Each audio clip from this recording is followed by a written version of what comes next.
माता दी, हमारी बहुत प्यारी बहन का एक सवाल है। क्या सवाल है बहन आपका? जय माता दी भैया। जय माता दी बहन। भैया हमारे बहुत सारे सब्सक्राइबर्स का ये सवाल आ रहा है कि अष्टमी नवमी का हवन हम कैसे करें, उसकी ठीक। विधि आप हमें बताएं।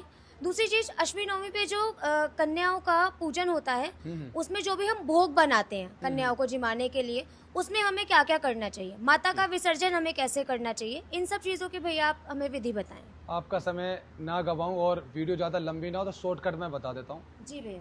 9 दिन तक की मैं सेवा सबसे करवा रहा हूँ घर के अंदर। हर घर के अंदर माँ जगदम्बा विराजमान हो चुकी है। पहले ऐसे था कि कुछ समय पहले तंत्र की वजह से माता घर में प्रॉपर थे भोग को ग्रहण नहीं कर पा रही थी, राइट। जी भैया। अब मैंने क्या करा है, आपके घर में बालाजी की सेवा लगवा दी जी। और आपके घर के अंदर मैंने माँ जगदम्बा, कोई दुर्गा को मांगता है तो कोई काली को मानता है, कोई शेरों वाली माता को मानता है, कोई अपनी कुल की देवी को मानता है, कोई शीतला माता को मानता है। इस नवरात्रों में अलग अलग तरीके के अलग अलग देवी के रूप की सेवा करता है। किसी की कुल की देवी वैष्णो माता तो वैष्णो के 9 दिन तक व्रत रखता है, किसी की देवी शीतला माता तो शीतला की सेवा करते हैं, किसी की देवी माँ शेरों वाली तो उनकी सेवा करते हैं। ऐसे अन्य अन्य देवियों की अन्य तरीके से सेवा करते हैं। अब बात यह आ जाती है, जब तक हम भोग अंगारी पे नहीं देंगे तो क्या वो भोग माँ तक पहुंचेगा? ये बात सत्य है। जितनी जल्दी भोग अंगारी से पहुंच सकता है, इतनी जल्दी भोग बाहर रखने से नहीं पहुंचता। अब दिक्कत ये होती है, जिसके घर के अंदर प्रेत आ रखी है, जिसके घर में तंत्र क्रिया है, जिसे सवारी खेलती है, क्या वो घर के अंदर हवन करेंगे तो कहीं ऐसा तो नहीं प्रेत उस भोग को खा जाए? यही आपका क्वेश्चन होगा। ये चीज आपकी होगी। बिल्कुल। ऐसे मैंने आपको एक चीज बोला था कि जब आप हमारे धाम से जुड़े हैं, आपके घर में सबके घर के अंदर मैंने बालाजी की दूत महाराज उसी दिन से सूक्ष्म रूप में दे दी थी जिस दिन से आपने बालाजी की जोत प्रज्वलित करी थी। ठीक है, ये तो आपको पता ही होगा। जी भैया। उसके बाद जब हमारे यहाँ से हमारी माताएं, मेरी बहनें, मेरे भाई धाम से तेल सिद्ध करवा के लेके गए थे, उस टाइम भी मैंने माँ जगदम्बा की कृपा से आपके घर के अंदर जोगनी देवियां दे दी थी। जो भी आपका भोग खाएगा तो वो जोगनी उनको खप्पर में ले लेगी। अब बात आ रही है, सारी मेहनत हमने 9 दिन की कर ली, 8 दिन की कर ली, 10 दिन की कर ली। अब मैन रह गया हमारा आखिरी समय। इसी समय में आपको देवी की ऊर्जा प्राप्त हो सकती है, मगर इसमें बात आ रही संकल्प की, इसमें बात आ रही माँ को भजना कैसे, माँ की जोत कैसे पूजित करनी है। देखिए, जैसे आप लोग जोत पूजित करते आए वैसे ही करिए। आपको मैंने सब कुछ बता रखा कि किसकी क्या सेवा करनी, कैसे आपको जोत पूजा करनी, ये भी पता है। तो कुछ चीज़ें मैं पर्सनली यहाँ नहीं बताऊंगा, इशारे में बात कर रहा हूँ, कुछ लोग कॉपी ना करें इस चीज़ की नहीं। आप घर के अंदर भोग दोगे शिव काल का धाम को साक्षी मान के, धाम की जो महाशक्ति है समझ के होगे, उसको साक्षी मान के उसके नाम की आप भोग प्रसाद दोगे।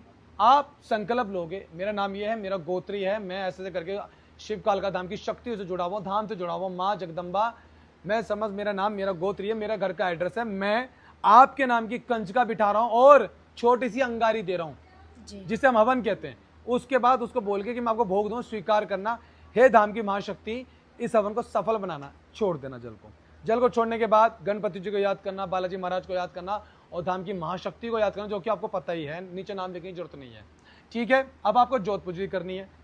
सब कुछ सेवा वैसी चल रही है, आपके घर में ज्योत अखंड चल रही है, किसी घर में कोई लोग जला रहे होंगे सुबह सुबह। आपको उपले रखना है। उपले के रखने के बाद उसके अंदर देसी घी से आप या उसी तिल की तेल से जो आप जोत पुजलित कर रहे हैं, कोशिश करो जो तिल का तेल है उसी से ही जोत को पुजलित करो आप। ठीक है, आपको क्या करना है कि भाई आपको कपूर, उस उपले के ऊपर कपूर और गोले, कच्चा गोला लेके आ जाओ कहीं से खरीद के, या आप धाम से गोले लेके जा सकते हो, एक गोला, ठीक है, वो लेके चले गए, दुकान से भी खरीद सकते हो, ऐसे धाम की जरूरत नहीं है।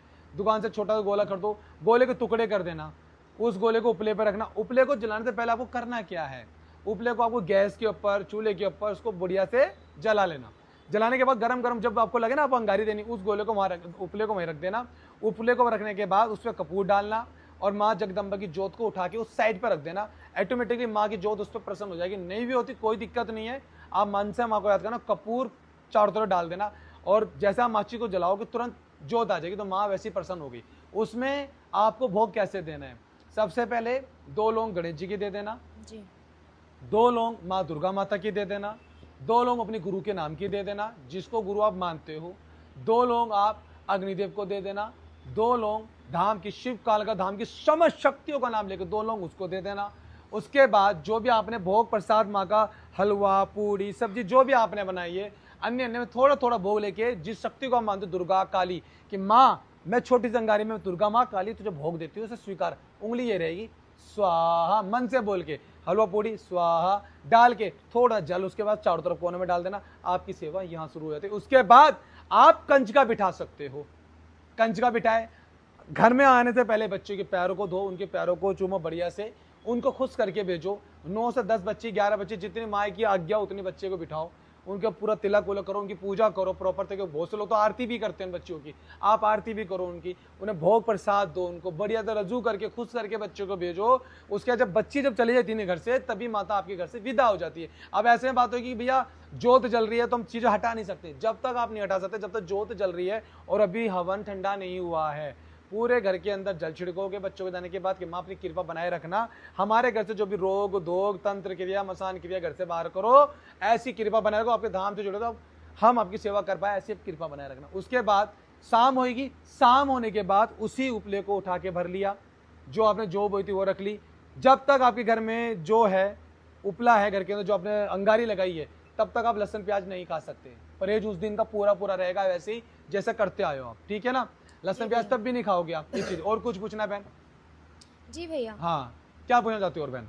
भैया जैसे किसी ने अपने घर में अखंड ज्योत प्रज्वलित की हुई हो, ठीक है। इन केस वो किसी कारणवश ठंडी हो जाती है या विदा हो जाती है, तो क्या बीच में उसको दोबारा से हम प्रज्वलित कर सकते हैं? कर सकते हैं जी, क्यों नहीं कर सकते। हवा आ गई, आंधी आ गई तो क्या करोगे आप? बुझ जाएगा तो उसका जो उठाओगे नहीं, आप कर सकते, ऐसा कोई दिक्कत नहीं है। जी भैया। ठीक है। एक सवाल और था भैया, जो अंगारी नहीं कर सकते हैं, हाँ, क्या वो जोत पे ही माँ को भोग लगा सकते हैं? और थाली लगाएं बनाओ। तो कैसे लगाएं? देखो ये अंगारी उन्हीं को करनी, जबरदस्ती मत करना। जिनके घर में होती है वो कर सकते हैं, जिनके घर में अंगारी नहीं होती है उनको नहीं करनी है। आपने भोग लिया इस तरीके से, माँ मैं आपको भोग दे रही हूँ, मेरा नाम ये, मेरा गोत्र, इसको स्वीकार कर। मैं पहले बोल के चल रहा हूँ, बच्चों को खिलाने पहले माँ जगदम्बा की थाली बना के, जो आपने बच्चों की नहीं थाली बनाई वो थाली पूरी बना के माँ को देनी है। वो थाली वही पड़ी रहेगी आपके घर में। जो प्रिय बच्ची हो, छोटी बच्ची हो, उनको घर की नहीं है प्रसाद।